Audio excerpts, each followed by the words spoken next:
आज के case studies के इस लेक्चर में बात करेंगे झारखंड हाईकोर्ट के उस जजमेंट की जिसको देखने के बाद ये पता लगता है कि पत्नी के यहाँ पर डबल हार होती है। अब डबल हार क्यों हुई इस मामले में? क्योंकि इस मामले में पत्नी ने पति और उसके परिवार के ऊपर झूठा केस किया था। इस कांड से पत्नी को एक बार नहीं दो बार हार का सामना करना पड़ा, बल्कि ये कह सकते हैं कि एक बार नहीं 3 बार पत्नी को हार का सामना करना पड़ा।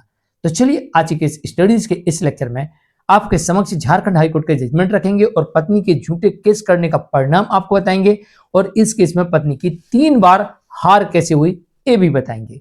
जय जनेन्द्र हूं जैन। वीडियो को लाइक और शेयर कर दीजिए और इस तरह जजमेंट्स पाने के लिए जिसमें आपको लगभग 200 से अधिक जजमेंट्स मिलेंगे या किसी जानकारी के लिए दिए गए नंबर पर आप हमें संपर्क कर सकते हैं। चलिए शुरुआत करते हैं। दरअसल झारखंड हाईकोर्ट का जजमेंट है। पत्नी जाती है फैमिली कोर्ट के आदेश को रद्द कराने के लिए। फैमिली कोर्ट के आदेश को दुरुस्त करते हुए झारखंड हाईकोर्ट पत्नी की अपील को डिसमिस कर देती है। अब इसकी वजह समझ लीजिए। दरअसल इस मामले में यह होता है कि पत्नी की तरफ से आरोप लगाया जाता है कि पति और उसके परिवार ने मुझे छोड़ दिया है, मारपीट के घर से बाहर निकाल दिया। तमाम जो आरोप लगाए जाते हैं वो सभी आरोप पत्नी ने अपने 498A वाले दहेज उत्पीड़न वाले मामले में आरोप लगाए थे। लेकिन इस मामले में पति बरी हो गया और पत्नी के द्वारा लगाए गए आरोप जो थे वो उसे साबित करने में असफल हुई और पति इस केस में बरी हो जाता है। पति इस केस में आरोप लगाता है। पति अपनी तरफ से डिवोर्स का केस फाइल करता है और पति आरोप लगाता है कि पत्नी ने ही मेरा त्याग किया हुआ है। और जब केसेस चल रहे थे तो स्वाभाविक है कि लंबे समय का गैप हो गया, तो पति ने यहाँ पर 2 आरोप लगाए कि पत्नी अभियत जन यानी कि पत्नी एक लंबे समय से पति का बिना किसी कारण के त्याग करके अलग रह रही है, तो जिससे पति के साथ में शारीरिक संबंध नहीं बने तो उसे मेंटल क्रूरती हुई। तो यहाँ पर अभियत्यजन और मेंटल क्रूरती यानी त्याग और मानसिक क्रूरता 2 ग्राउंड यहाँ पर पति ने लिए डाइवोर्स के केस में। अक्सर ये ग्राउंड लिए जाते हैं, बहुत सारे मामलों में मैंने देखा है यहाँ पर ही पति ने यही ग्राउंड लिए और फैमिली कोर्ट यहाँ पर पति के पक्ष में डाइवोर्स की डिक्री दे देती है, क्योंकि पत्नी ने जो आरोप लगाए थे दहेज उत्पीड़न के मामले में वो कोई भी आरोप साबित करने में सफल नहीं हुई, पहला कारण। दूसरा कारण यह हो गया कि पत्नी जब से अलग रह रही है, अभी तक का जो समय है वो 7 वर्षों का समय निकल चुका है, तो एक लंबा पीरियड हो गया है। तो इनके मन में इतनी कड़वाहट हो चुकी है कि अब साथ रहना संभव नहीं है। कोर्ट इस मामले में यह भी कह रही है कि जब पति के ऊपर आपने झूठा केस कर दिया और उसे साबित करने में आप विफल हुए, तो ऐसे में ऐसा प्रतीत होता है कि अब साथ रहना संभव नहीं लगता। तो ऐसी स्थिति में पति को जो फैमिली कोर्ट ने डिक्री दी है वो बिल्कुल सही है और उसमें किसी भी प्रकार का कोई परिवर्तन करने की आवश्यकता नहीं है। और इस मामले में पत्नी जो अपील में जाती है तो पत्नी की अपील को झारखंड हाईकोर्ट डिसमिस कर देती है।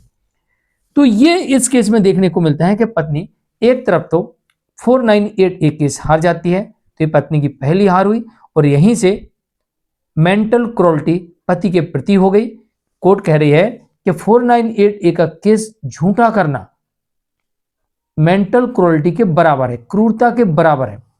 तो ये क्रूरता इधर से प्रकट हो गई, तो पति के पास है मेंटल क्रूरती का ग्राउंड बन गया। पहली पत्नी की हार। दूसरी पत्नी की हार यहां पर होती है कि फैमिली कोर्ट से ही पति को डिवोर्स मिल जाता है। तीसरी पत्नी की हार होती है कि पत्नी इस डाइवोर्स के आदेश को झारखंड हाईकोर्ट में चुनौती देती है और झारखंड हाईकोर्ट पत्नी की अपील को ही रिजेक्ट कर देती है और पत्नी की यहाँ पर तीसरी हार हो जाती है। तो झूठा केस करने का परिणाम देख लीजिए आप कि पत्नी एक तरफ दहेज उत्पीड़न का मामला हार जाती है, दूसरी तरफ पति डिवोर्स लेके इस केस से निकल जाता है। न पत्नी के पास पति रहता है न पत्नी केस जीतती है। पत्नी यहाँ पर केस भी हार जाती है और पत्नी चाहती कि नहीं डिवोर्स नहीं हो, मैं तो साथ रहना चाहती हूँ, लेकिन कोर्ट कहती ना अब नहीं, तो पति भी हाथ से निकल गया। जजमेंट आता है मीनू देवी वर्सेस अमित कुमार के मामले में। झारखंड हाईकोर्ट की तरफ से जजमेंट था। इस जजमेंट को बताने का सिर्फ और सिर्फ यही कारण है कि अगर आप अपने जीवन साथी के प्रति झूठे केस करते हो तो ऐसी परिस्थिति में आपका जीवन साथी आपसे डिवोर्स ले सकता है और डिवोर्स लेके आपसे हमेशा हमेशा के लिए सारे नाते रिश्ते तोड़ सकता है। तो ध्यान रहे कि अगर आपने झूठा केस किया है तो आपके मामले में डिवोर्स हो सकता है और अगर आप डिवोर्स नहीं चाहते हैं तो सेटलमेंट कर लीजिए और झूठे मामलों को आगे मत बढ़ाइए या झूठे केस ही मत करिए, वरना यहाँ पर डिवोर्स का ऑप्शन देखने को मिलता है झूठे केस की वजह से। आज के लिए इतना ही। नमस्कार।